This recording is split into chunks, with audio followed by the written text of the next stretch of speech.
For USCFootball.com, I'm Keely Eure here with Dan Weber for instant analysis of USC's 31-23 victory over the Fresno State Bulldogs. Now, it was a victory for USC, as one player put, 1-0 is 1-0, but it felt like almost a loss for USC just because JT Daniels came out hurt in the second quarter, I believe, just at the end on a sack, and it didn't look good for JT. He came out at the halfway point of the third quarter on crutches with a knee brace on his right knee. Clay Helton said after the game that his x-rays were negative, JT Daniels, but he's going to receive a MRI on Saturday night. We'll receive news about that on Sunday night, but it didn't look good for JT. Dan, what does USC do going forward? I mean, they did what they did tonight. Looks like you would guess Kedon Slovis. He's certainly looking forward to getting the reps next week. I don't know, do you take another look at Matt Fink, who's done this before as a senior and can run the ball? I don't think we know for 100% sure, although both Clay and Graham Harrell said he's our guy. You know, he's we told him he can do the job and all that. So we'll see. I mean, there is a little bit of a plug and play element in this offense where if you don't make the big mistakes, and you just go out and do the basic execution. I don't know how many times one of the offensive players said we're an execution-based offense, and we didn't execute all the time, and we got to clean that up. But do you try to clean it up with a freshman who's been in the Coliseum 3 times for 2 scrimmages and tonight, and hasn't been all that easy going for him? Yeah, and I know we talked about on this show in fall camp, if JT Daniels does go down, is Kedon Slovis the backup? And you got to ask Graham Harrell about that specifically, and he said he's our guy. That's why we named him quarterback. But I know a lot of people had questions about Jack Sears and whether the door is open for him. And Clay Helton said that he's going to enjoy tonight's victory, wouldn't go into it too much, but he did say that he told Sears the door is open. But going forward next week, let's assume that JT Daniels is not good to go. Do you reopen the quarterback competition? Do you stick with Kedon, the true freshman quarterback? How do you see this playing out going forward? Well, it's not an easy situation because if it looks like it's going to be Kedon, he really needs a lot of reps. Yeah. So I don't know that you can afford a quarterback competition again in a week where you're getting ready for Stanford in a game that you kind of have to win the way the schedule plays out. So I don't know that they can afford to do that. I think they've made their bed with Kedon, and they're pretty much going to have to stick to it right now. But it's not an easy week. How you get through this week? Matt Fink will get a whole lot more reps now. Yeah. But this is going to be.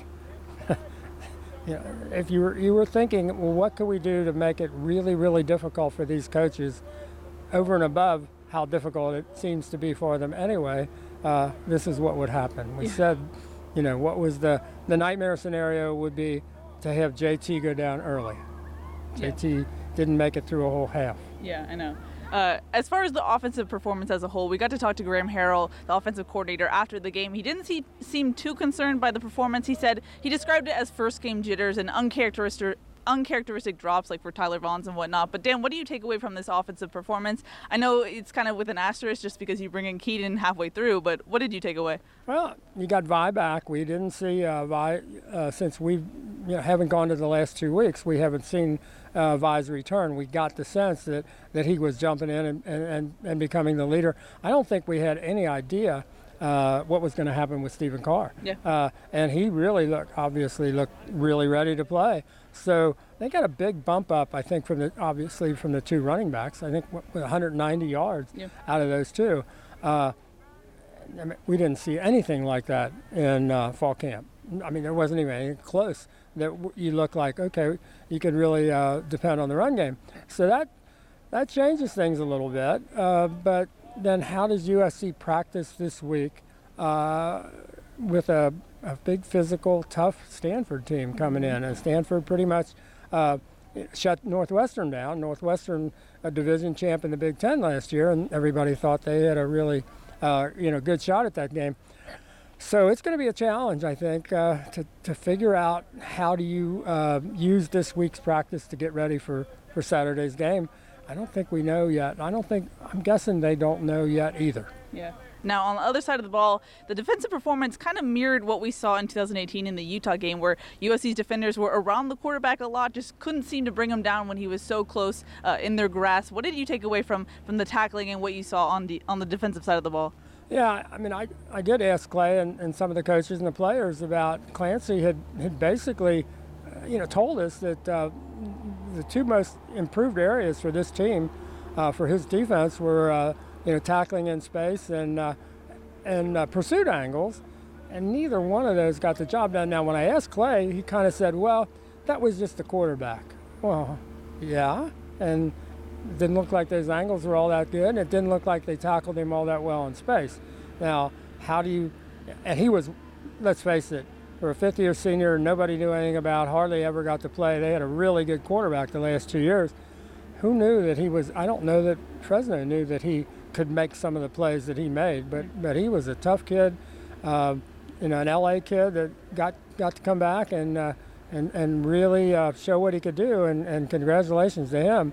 But how many times did USC have a chance to sack him, stop him, whatever? He just motored by people and guys were grasping at air. That can't happen. And I know some of the players talk about, they're trying to keep us healthy, and maybe the last 2 weeks, maybe we haven't done as much tackling. I mean, we all know that in the last couple of years, that's kind of been an issue when they go hard for the first 2 weeks of fall camp, and then they start getting ready for a game and trying not to get anybody hurt. And you come out, and it just doesn't look like, this was not a team that any day or any scrimmage that they had that we saw that they didn't look like they could tackle. I thought this was going to be a gang tackling, run to the ball, good pursuit team, and they looked like they were doing a lot of standing around. They didn't look like they were prepared at all to handle the option. Fresno was able to get to the edge with numbers. I will say they fought them off pretty well. I mean, there were times Fresno had 3 people out on a screen.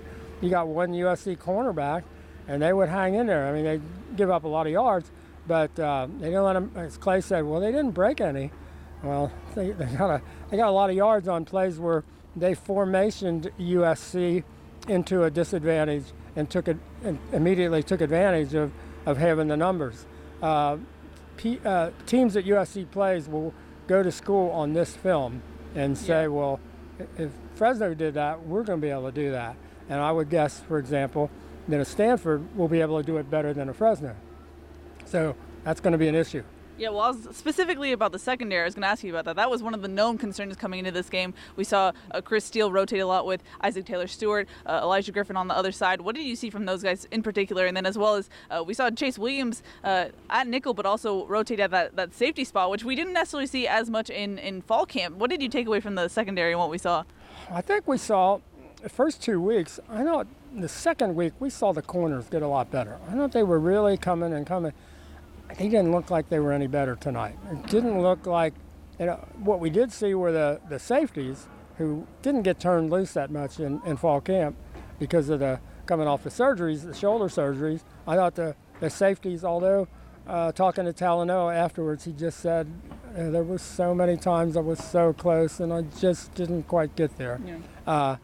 Luckily for them, Isaiah Palomao got there on that last play of the game, essentially, the interception in the end zone where he closed really well. He was very decisive. He saw the quarterback look and he said, I know where he's going. And he went over to play over the top and give help to the corner and made the play on the ball. We didn't see that much during the game by the USC secondary. Yeah. Hopefully they look at that and say, you know what, we got to just be decisive. We got to go after it. We can't just sort of try to hang in there and hold on. There was too much of that looked like last year's team, where they were just kind of hoping they didn't do, and not enough blitzes and that, just where they really went after it. And we didn't see as much of that as we thought we were going to see. Yeah.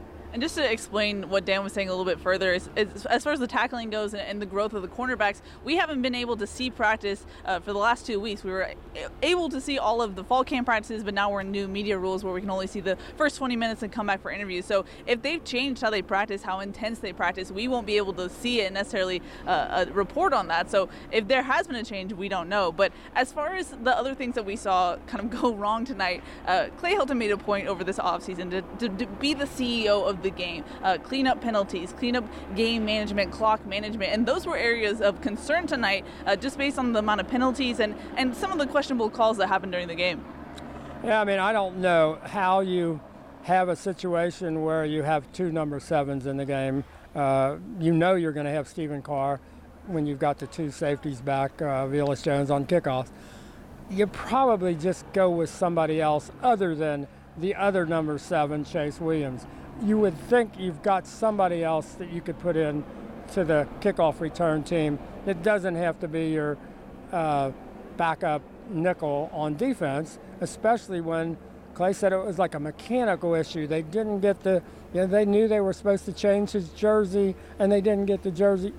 Don't put yourself in that situation where you have to change the jersey. That one, I mean, they had a couple of penalties in the first half. I mean, they didn't have a lot. They had 3 penalties in the first half and lost about 100 yards and a touchdown. Yeah. Oh, that's pretty bad. I mean, the numbers on the penalties were like 3 penalties for 30 yards, except the plays they happened on took away giant plays for USC.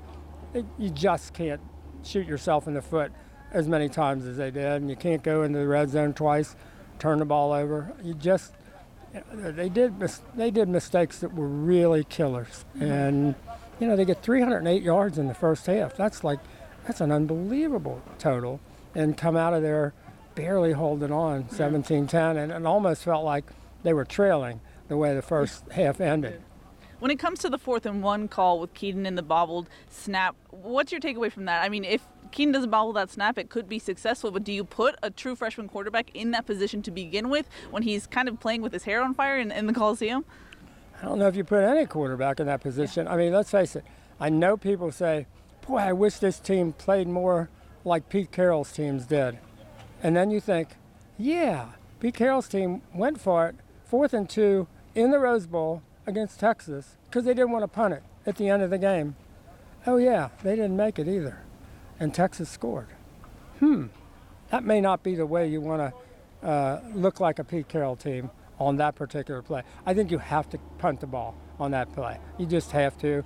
Give Ben another chance to see if he can kick it. But I thought that was a really, really strange call. Yeah. I mean, it was the one way you give Fresno a chance, and they almost took advantage of it. Yeah. That was very strange. Yeah.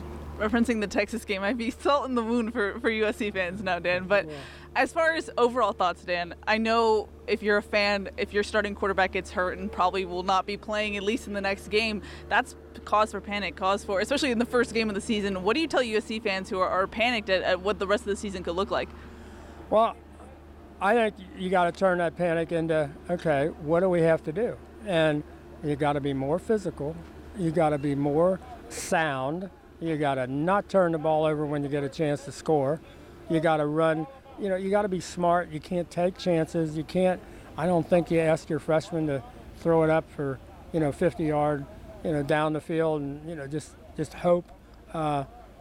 And I just think, you practice this week and you convince them that the only way they survive Saturday is they come out and they be the tougher team, that they come out and they block the heck out of Stanford and they don't let Stanford, they don't give them any easy yards, and you don't commit, stupid penalties and play.